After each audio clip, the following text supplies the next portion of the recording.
আসসালামু আলাইকুম রহমতুল্লাহ। আলহামদুলিল্লাহ ওয়াসসালাতু ওয়াসসালামু আলা রাসূলিল্লাহ, আম্মা বাদ। সম্মানিত ভিউয়ার্স, আজকে আমরা জানব মিশরের নীল দরিয়ার নিচে কোন তাবিজ দেওয়ার কারণে সেই নীল নদ তার পানি প্রবাহিত করেছিল। সম্মানিত ভিউয়ার্স, আমরা জানি উমর ফারুক রাদিয়াল্লাহু তাআলা আনহু ছিলেন ইসলামের দ্বিতীয় খলিফা। যখন তিনি খলিফাতুল মুসলিমিন ছিলেন, আমিরুল মুমিনিন ছিলেন, তখন এক সাহাবী হযরত আমর ইবনুল আস রাদিয়াল্লাহু আনহুকে তিনি মিশরের গভর্নর করে প্রেরণ করেছিলেন। তিনি মিশর গিয়ে তার দায়িত্ব পালন করছিলেন। এমনিতে এক সময় শুষ্ক মৌসুম উপস্থিত হলো। তখন তিনি জানতে পারলেন যে সেই মিশরের লোকগুলো প্রস্তুতি নিচ্ছে যে তাদের দেশের সবচেয়ে সুন্দরী একজন কুমারী মেয়েকে তারা তালাশ করছে। তিনি কারণ জানতে চাইলেন। তারা বলল যে আমাদের এই নীল দরিয়া প্রতি বৎসর এই শুষ্ক মৌসুমে একদম পানি শূন্য হয়ে যায়, শুকিয়ে যায়, আর আমাদের অনেক সমস্যা হয়। তখন আমরা প্রতি বছর একজন খুবই সুন্দরী অবিবাহিত মেয়েকে আমরা সেই নদীতে ছেড়ে দেই বা বলি দিয়ে দেই, আর এরপরে সে পানি আবার চালু হয়ে যায়। হযরত আমর ইবনে আস রাদিয়াল্লাহু তাআলা আনহু এটা শুনে তিনি অবাক হয়ে গেলেন। এটা কি করে হতে পারে? আসমান আল্লাহর, জমিন আল্লাহর, এবং আসমান এবং জমিনের মধ্যে যা কিছু আছে সবকিছুই আল্লাহর, সবকিছুতে আল্লাহর হুকুম চলে, আল্লাহর অর্ডার চলে। আর একটা নীলনদ শুকিয়ে যাবে এবং সেই নীলনদে প্রতি বছর একজন সুন্দরী কুমারী নিপরাত মেয়েকে ভেট দিলে পানি চালু হবে, সেটা তো হতে পারে না। তিনি খলিফাতুল মুসলিমিন আমিরুল মুমিনিন হযরত উমর ফারুক রাদিয়াল্লাহু তাআলার কাছে চিঠি লিখলেন যে খলিফাতুল মুসলিমিন, আমি এই মিশরে দেখতে পাচ্ছি তারা প্রতি বছর নাকি এরকম শুষ্ক মৌসুমে সেই নীল নদের পানি প্রবাহিত হওয়ার জন্য একটা মেয়েকে এখানে বলি দেয়। আমি তাদেরকে বলছি তোমরা একটু অপেক্ষা করো, আমি খলিফার পক্ষ থেকে সমাধান নিয়ে আসছি। তখন খলিফাতুল মুসলিমিন হযরত উমর ফারুক রাদিয়াল্লাহু তাআলা আনহু একটা চিঠি লিখলেন। এটা আসলে চিঠিও বলা যায়, আবার তাবিজও বলা যায়।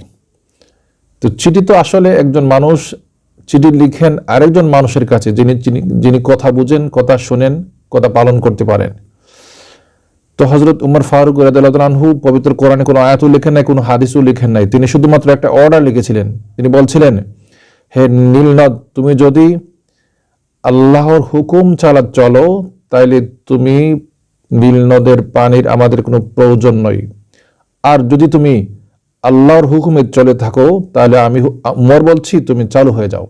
শুধুমাত্র এই কথাটা একটা কাগজে লিখে দিয়েছিলেন এবং উমরকে বলেছে, হযরত আমর ইবনে আসকে বলেছিলেন যে আপনি আমার পক্ষ থেকে কাগজটা পাওয়ার পরে ওই কাগজটা নীল নদের ঠিক নিচে যেয়ে মাটিতে রেখে কিছু বালি দিয়ে বালুটার উপরে রাখবেন, বালু দিয়ে চলে আসবেন নদীর উপরে, ইনশাল্লাহ পানি চালু হয়ে যাবে।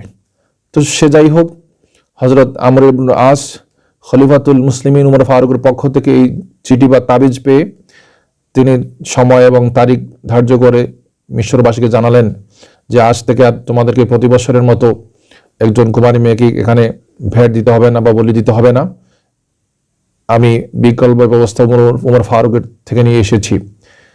তো সে নির্ধারিত দিনে এবং নির্ধারিত সময়ে হাজার হাজার মানুষ সমবেত হয়েছে, উপস্থিত হয়েছে। হযরত আমর ইবনে আস রাদিয়াল্লাহু তাআলা আনহু হযরত উমরের ওই তাবিজটা যে কাগজে লেখা ছিল যে আমি উমর বলছি যদি তুমি আল্লাহর হুকুমে চালু হও তাহলে চালু হয়ে যাও, আর তুমি যদি আল্লাহর হুকুম ছাড়া চালু হতে না চাও তাহলে তুমি পানির কোনো প্রয়োজন আমাদের নেই।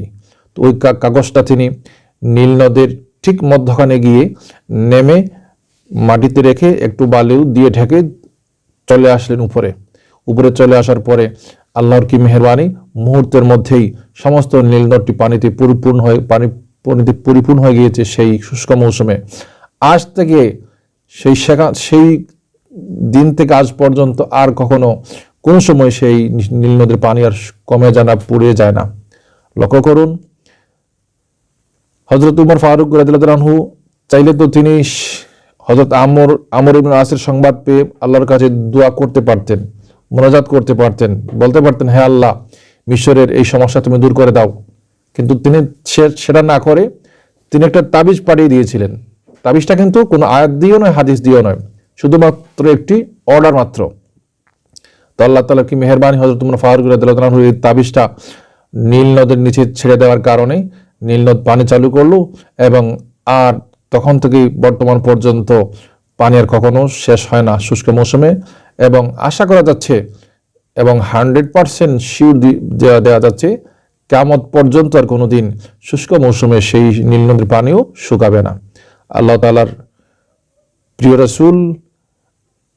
রাসূলের প্রিয় সাথী এবং প্রিয় খলিফা উমর ফারুকের সেই তাবিজের বরকতে কিয়ামত পর্যন্ত নীল নদীর পানি অব্যাহত থাকবে এবং মানুষ সেই পানি থেকেই পানাহার সহ, সেচ সহ নানা সুবিধা ভোগ করতে থাকবে। আল্লাহ তাআলা আমাদেরকে বোঝার এবং জানার তৌফিক দান করুক। সবাই বলে আমিন। ভালো থাকুন। আসসালামু আলাইকুম ওয়া রাহমাতুল্লাহ।